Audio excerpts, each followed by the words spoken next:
May bonus ka sa akin, mamaya. Barangay 670. Tama ba?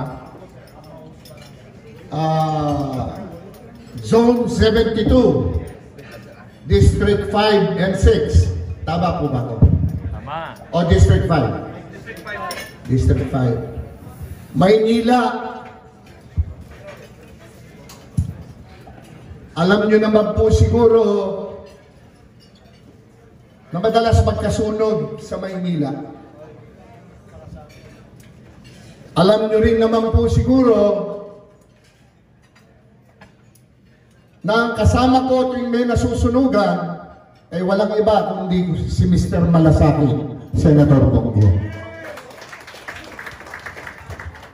Gusto ko lamang pong ipaalam sa inyo na itong team namin mula kay Atty. J.D. Hinlo, representante ng Western Visayas, nag-iisang Ilonggo namin,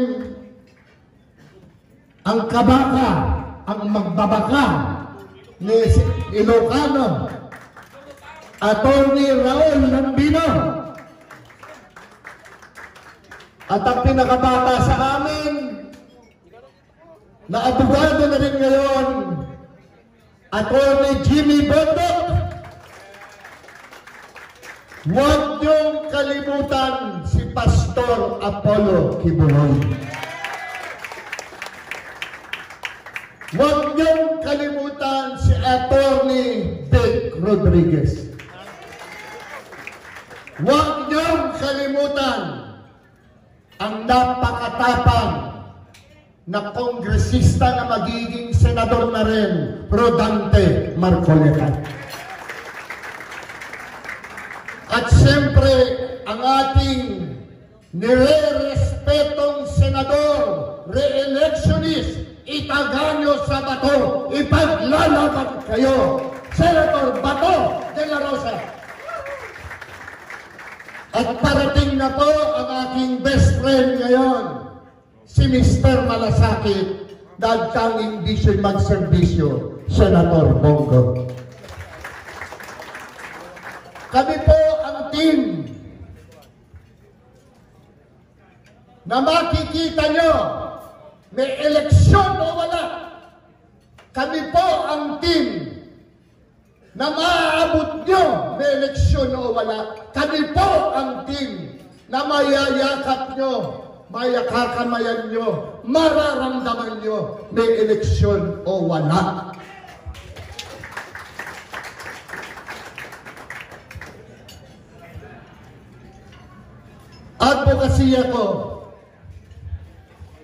Advokasya din na magiging na Senador Bato de la Rosa, peace and order, kapayapaan para dito sa ating bansa.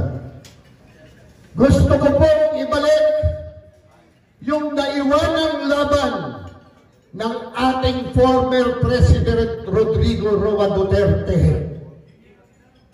Labanan ng korupsyon, kriminalidad, at ang salot na droga. Hanggat may korupsyon, hindi mawawala ang criminality, hindi mawawala ang droga, lalong maghihirap ang mga Pilipino. Yan po ba gusto niyong magtuloy-tuloy? Tinatanong ko ang mga barangay chairman, barangay captain, yan po ba ang paghihirap ng mga Pilipino ay gusto niyong magtuloy-tuloy? O gusto niyong mabayo? Ano pa ang inyong nasa inyong mga puso? Kami po ang team suka, PDP laban. Pero kami po yung team na maaasahan nyo. Hindi ho yung pupulagin kayo sa ayuda. Punyetang ayuda yan. Ginagawang tamad ng mga Pilipino. Walang tamad na Pilipino. Huwag nila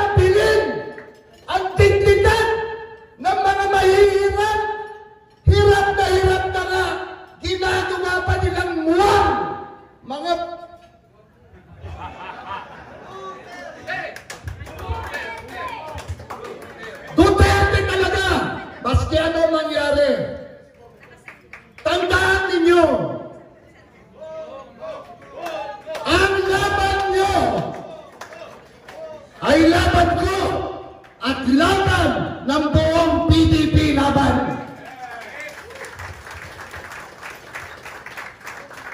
Dumating daw yung best friend ko. Nandiyan na si Senator Bongo, si Mr. Malasakit, na ang tanging bisyo ay magserbisyo. Hayaan niyo muna siyang kumamay sa inyo dyan. Pagpapatuloy ko lang ang aking mga sinasabi. Alam niyo po, kailangan ng mga Pilipino trabaho. Trabaho ang kailangan ng mga Pilipino, hindi ayuda. Dahil yung mga pinag-aaral nyo, mga anak nyo, pag nakita na puro ayuda ang nakikitang nila, yan pala pinagmamatrikula ko. Hindi ko na kailangan mag-aral. Hihintayin ko na lang yung ayuda. Gusto nyo bang mangyari sa mga anak nyo yun? Gusto nyo bang mangyari sa mga anak nyo yun? Ako kahit kailan, di ko matatanggap yan. Kailangan po ng trabaho, kailangan magkaroon ng batas na magpapatibay na magkaroon ng hanap buhay ang mga Pilipino. Yan po ang kailangan para lalong magsipag ang mga anak natin mag-aral. Para sa kanilang magandang kinabukasan.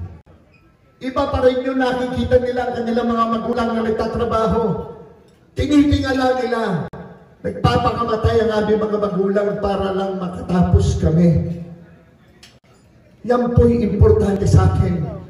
At isa pang importante sa akin na hindi ko kailanman pababayaan ang mga senior citizens ng ating bansa. Actually, sila nagsabi sa akin, Philip, tumakbo kang senador, tulungan mo kami. Sabi nila sa akin. At kung manalo ka, huwag mo naman kami pabayaan kasi nakalimutan na kami. Yun ho ay suntok sa puso ko. Hindi ko kaya tanggapin yan. Ang mga senior citizens ay hindi pinababayaan. Dapat po lalong inaarga ang mga yan.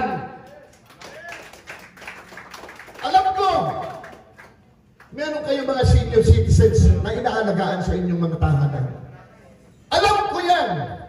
Alam ko, iginagapan yung maiihahon sa kahirapan ng inyong mga pamilya. Alam ko, na nagdurugo din ang mga puso nyo. Alam namin lahat yan. Alam ng PDP laban yan. Ngayon po, ewan ko kung narinig nyo, sabi niya gagawin niyang 20 pesos ang isang kilong bigas. Meron na ho ba kayong nabiling 20 pesos na isang kilong bigas? Baka 20 pesos isang cup na kanin, tatlong 20, 60 pesos. Ayan na, 20 pesos. Hindi, 25 yan. Ano po ang gusto natin mangyari? Kayo po ba'y naniniwala sa mga sinasabi nung sa kabila?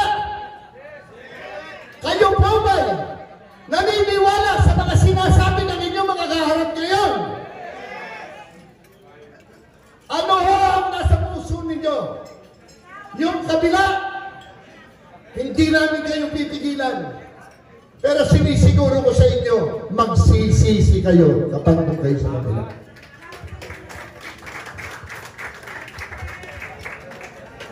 Hindi ho ako abogado. Hindi ako doktor, hindi ako engineer, ako isang artista lang.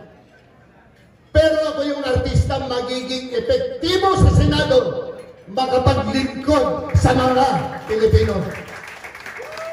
Ako po si Philip Salvador, kandidatong senador under PDP laban, numero 58 sa balota.